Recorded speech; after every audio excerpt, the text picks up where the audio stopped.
Yeah, well, I like that it's located in, what should we say, the poorer neighborhood of Copenhagen. I think that's quite nice, and I think what I like very much is that a lot of directors have used the locations around here, and that means that suddenly you see a whole new picture of how Denmark looks, because it's not, you know, taking place north of Copenhagen, where, you know, the rich areas where the studios was before, you know.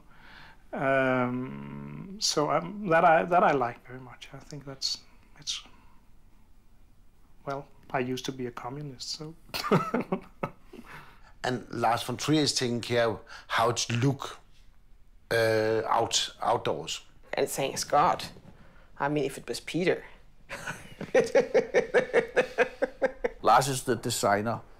Yeah, so he's the one that is very keen that it looks like a military complex, and I just want it to be as cheap as possible. So we try to meet on that. Yeah.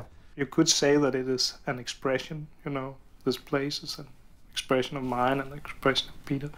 Sometimes Peter can say, "We do it like this. It's the cheapest way," and Lars said, "Oh, no way! It's look like shit." We're not allowed to go out and buy some new, fancy, modern, trendy furnitures. It's not supposed to be fancy. This building is supposed to look like a hospital for sick people mentally.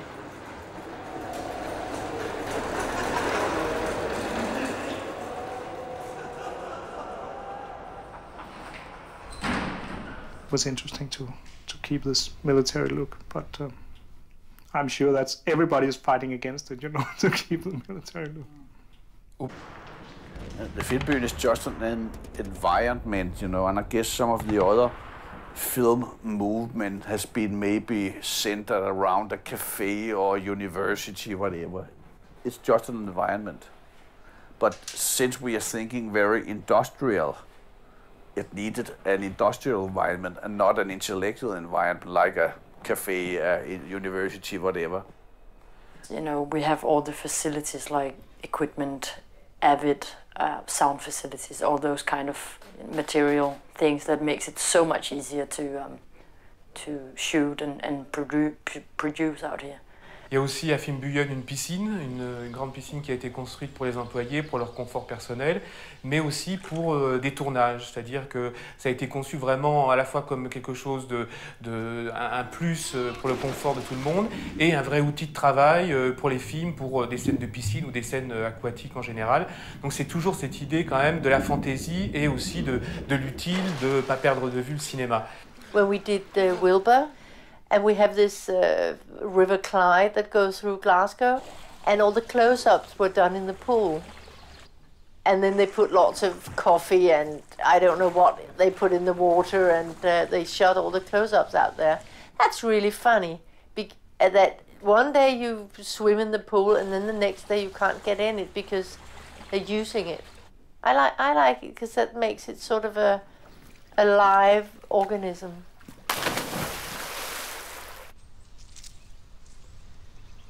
The restaurant where the people from the film industry eat today is the place where the plain soldiers had their meals. We have some long tables which everyone from every company simply mix between themselves. It's a bit expensive. Nobody from this building can afford to eat there. Because Centropa pays for their employees to eat there, but we have to pay the full price. But you can, if you have the money sometimes, if you have a guest, you can go over there and you sit down and have your lunch, and everybody sits at the same table. There's no VIP section where Lars von Trier and his famous guest sits. It's not a class system. And for the toilets too, there are no VIP toilets where you need a special key. So when you eat and when you shit, you are just a human being.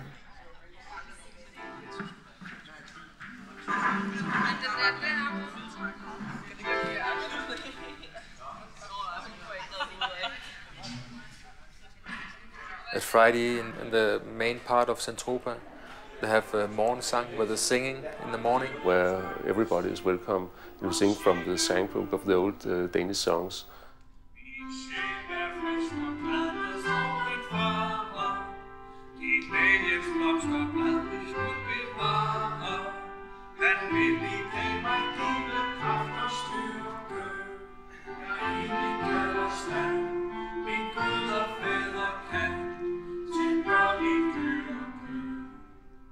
it's also used as a practical mean of communication.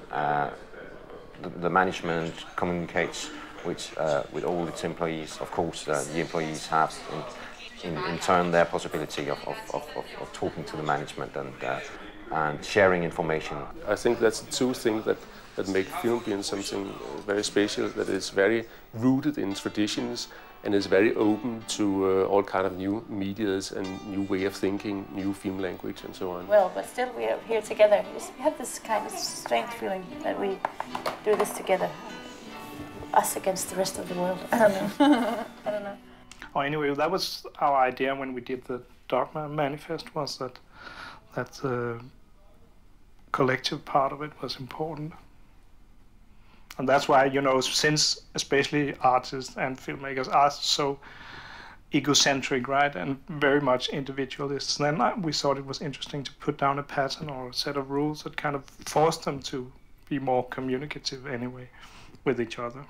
But it would be interesting to go even further in that direction.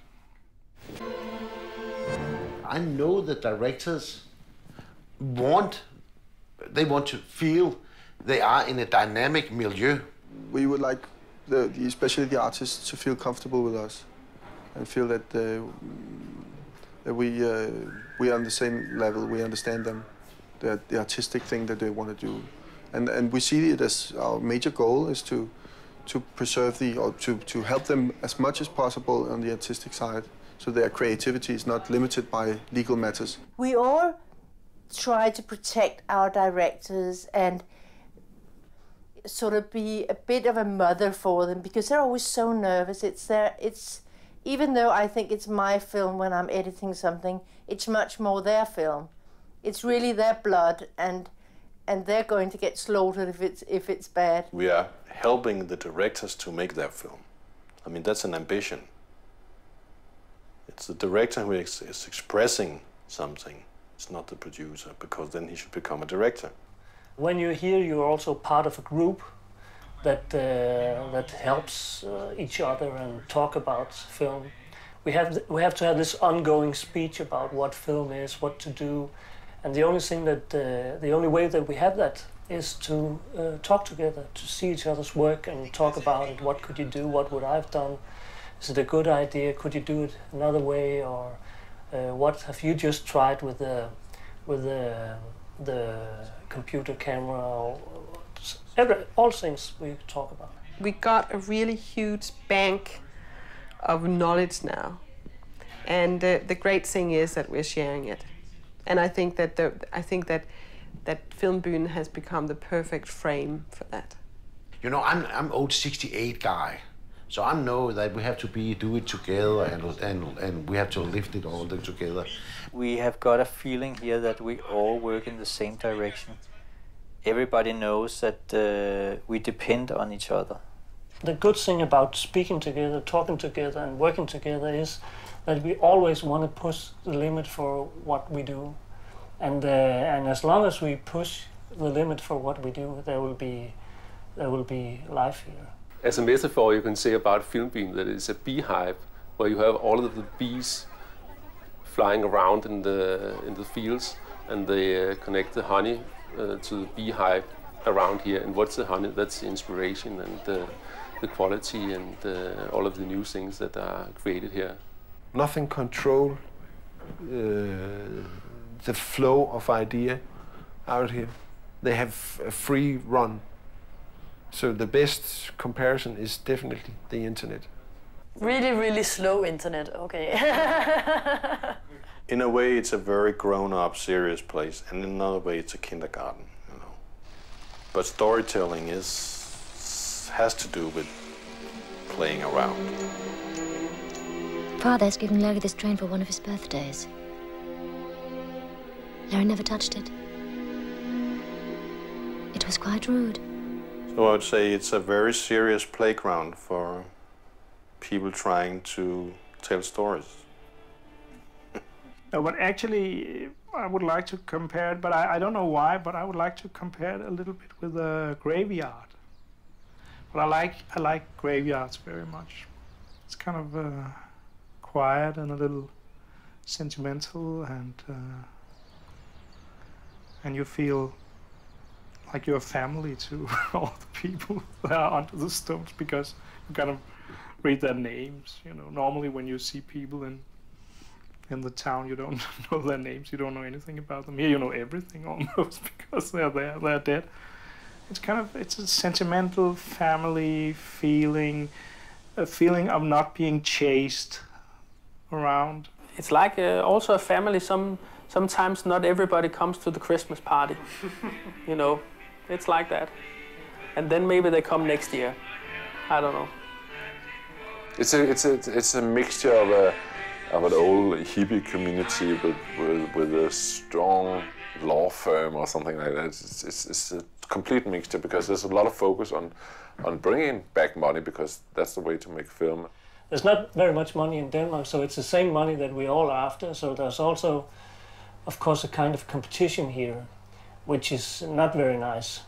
And we all think that that pile of money, you know, belongs to us, and they think it belongs to them. So everybody goes for the same money, and there's always too little money. You know, everywhere you look, there's too little money. So of course it's not enemies, but it's competition. Denmark has no private investors in cinema. We only have the Film Institute. If you can't get money from the Film Institute, you have to go to other countries to get the money. You can, I mean, without the help we got from France, you could say there would not have been any Filmbyen. Without the help we got from the Scandinavian Film Institute, that is what has made it possible to actually get Lars to make the movies he wanted to do. It is, and without the help of Germany and France, will be nothing, you know, nothing. So it's thanks to the imperialism of France and Germany that we're surviving. The feeling of that the world is open to you, it's not just a small Danish market, is what we have given, or Lars have given, to the directors in Denmark. I think Lars have got extraordinary, huge offerings from Hollywood. I mean, don't talk about it. But he's said no. Because here he can do whatever he likes. So it's kind of this balance between the commercial and the artistic side of it all the time.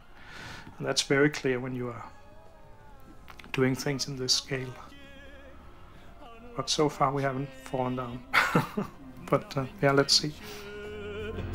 Nothing gained, so I say with no restraint, be mine, be mine.